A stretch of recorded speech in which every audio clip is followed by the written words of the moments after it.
Assalamualaikum warahmatullahi wabarakatuh.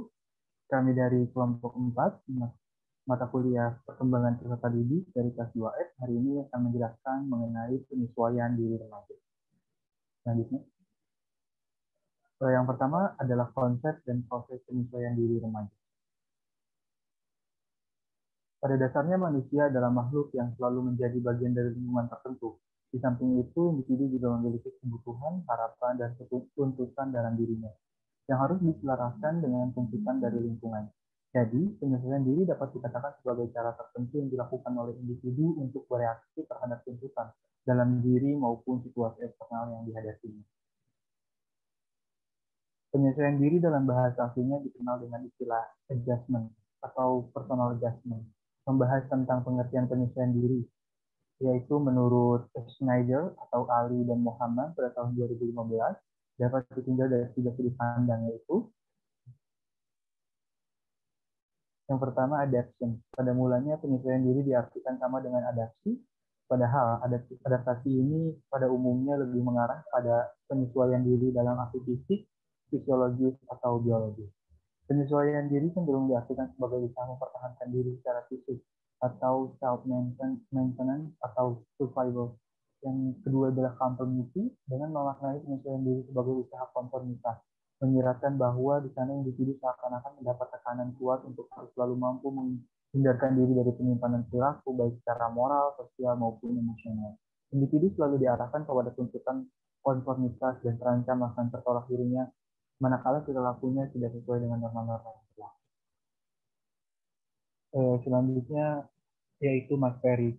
Sudut pandang berikutnya adalah bahwa penyesuaian diri dimaknai sebagai usaha penguasaan, yaitu kemampuan untuk merencanakan dan mengorganisasikan respon dalam cara-cara tertentu sehingga konflik-konflik, kesulitan, dan frustasi tidak terjadi. Penyesuaian diri dapat diartikan sebagai kemampuan penguasaan dalam mengembangkan diri sehingga dorongan, emosi, dan kebiasaan menjadi terkendali dan terarah. Selanjutnya akan disampaikan oleh video. Proses penyesuaian diri. Penyesuaian diri adalah proses bagaimana individu mencapai keseimbangan diri dalam memenuhi kebutuhan sesuai dengan lingkungan. Penyesuaian diri yang sempurna tidak akan pernah tercapai. Oleh karena itu, penyesuaian diri lebih bersifat suatu proses sepanjang hayat atau long life process, dan manusia terus-menerus berupaya menemukan dan mengatasi tekanan dan tantangan hidup guna mencapai pribadi yang sehat. Respon penyesuaian, baik atau buruk, secara sederhana dapat dipandang sebagai suatu upaya individu untuk mereduksi atau menjauhi ketegangan dan untuk memelihara kondisi-kondisi keseimbangan yang lebih wajar.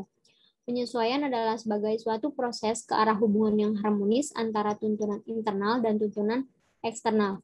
Dalam proses penyesuaian diri dapat saja muncul konflik, tekanan, dan frustasi, dan individu didorong meneliti berbagai kemungkinan perilaku untuk membebaskan diri dari ketegangan. Next. Karakteristik penyesuaian diri. Penyesuaian diri secara positif. Yang pertama, tidak menunjukkan adanya ketegangan emosional. Yang kedua, tidak menunjukkan adanya mekanisme-mekanisme psikologis. Yang ketiga, tidak menunjukkan adanya frustasi pribadi. Yang keempat, memiliki pertimbangan rasional dan pengarahan diri. Yang kelima, mampu dalam belajar.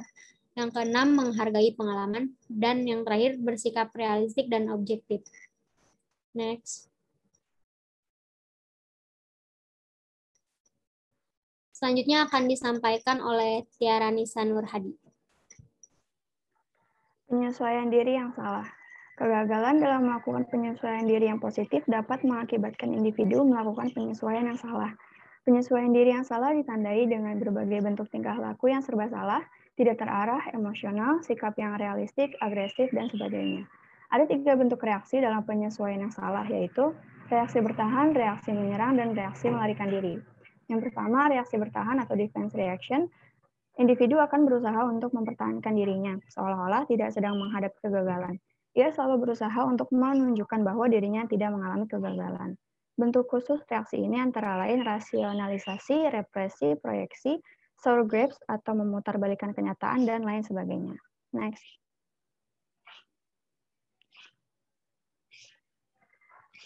Yang kedua, reaksi menyerang atau aggressive reaction.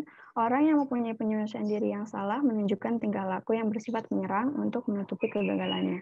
Reaksi yang tampak dalam tingkah laku yaitu selalu membenarkan diri, mau berkuasa dalam setiap kondisi, mau memiliki segalanya, bersikap senang mengganggu orang lain, menggertak dengan ucapan ataupun tindakan, memperkosa hak orang lain, bersikap balas dendam, tindakan yang serampangan, marah dengan sadis. Next.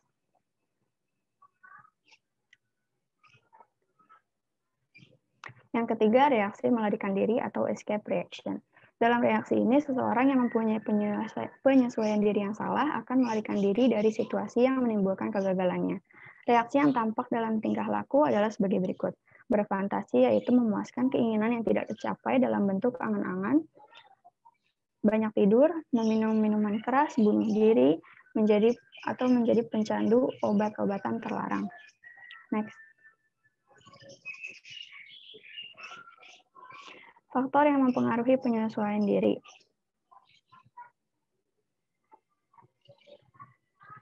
Sebelumnya, menurut Skinner's, faktor-faktor yang mempengaruhi penyesuaian diri adalah yang pertama kondisi.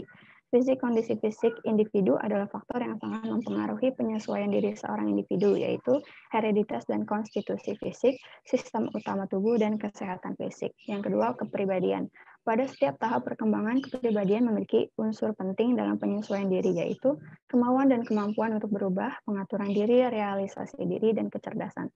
Bukan hanya proses pembelajarannya saja, namun kepribadian individu juga penting dalam membantu proses penyesuaian diri individu. Selanjutnya akan dijelaskan oleh Stephanie Gumai. Selanjutnya ada edukasi atau pendidikan mental. Sehat merupakan sebuah syarat dalam mencapai penyesuaian diri yang baik. Tetapi jika memiliki unsur penting dalam pendidikan yaitu belajar, pengalaman, latihan, dan determinasi diri akan memberikan respon yang baik dalam penyesuaian diri individu.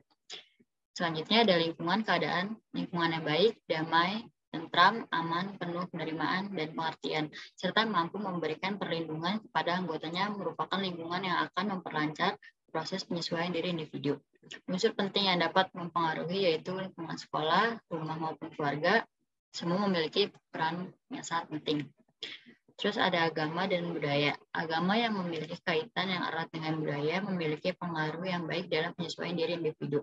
Agama yang memberikan nilai, keyakinan, dan makna yang mendalam, kestabilan, dan keseimbangan dalam hidup. Serta budaya yang diwariskan kepada individu melalui berbagai media dalam lingkungan keluarga, sekolah, maupun masyarakat. Menurut Gufron, 2014, secara garis besar, faktor yang mempengaruhi penyesuaian diri dibedakan menjadi dua, yaitu pertama faktor internal yang berasal dari individu yang meliputi kondisi jasmanis, psikologis, kebutuhan, kematangan intelektual, emosional, mental, dan motivasi. Yang kedua ada faktor eksternal, yaitu dari lingkungan yang meliputi lingkungan rumah, lingkungan keluarga, lingkungan sekolah, dan lingkungan masyarakat. Permasalahan-permasalahan penyesuaian diri remaja. Di antara persoalan terpentingnya yang dihadapi remaja dalam kehidupan sehari-hari yang menghambat penyesuaian diri yang sehat adalah hubungan remaja dengan orang dewasa, terutama orang tua. Tingkat penyesuaian diri dan pertumbuhan remaja sangat tergantung kepada sikap orang tua dan suasana psikologis dan sosial dalam keluarga. Sikap orang tua yang otoriter yang memaksakan kekuasaan dan otoritas kepada remaja juga akan menghambat proses penyesuaian diri remaja. Biasanya remaja berusaha untuk menentang kekuasaan orang tua dan pada gilirannya, ia akan cenderung otoriter terhadap teman-temannya dan cenderung menentang otoritas yang ada baik di sekolah maupun masyarakat.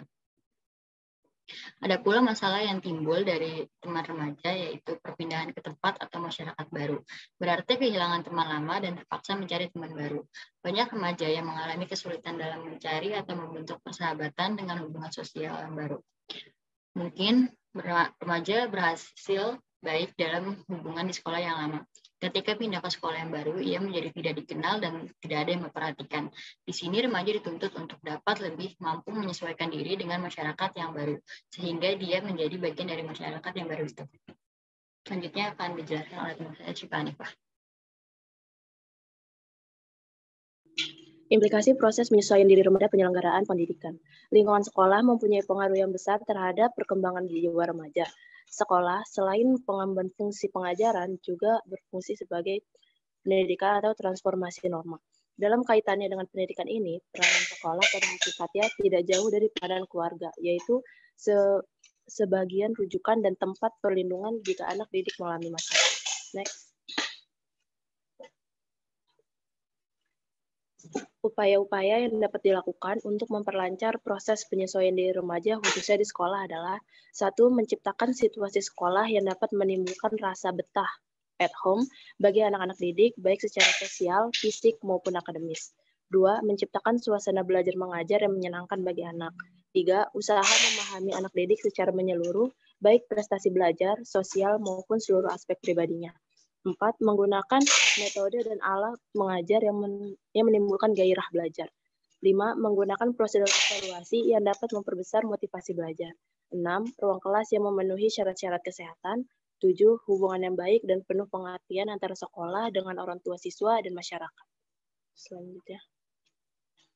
Karena di sekolah guru merupakan figur pendidik yang penting dan besar pengaruhnya terhadap penyesuaian siswa-siswinya, maka dituntut sifat-sifat guru yang efektif yaitu sebagai berikut.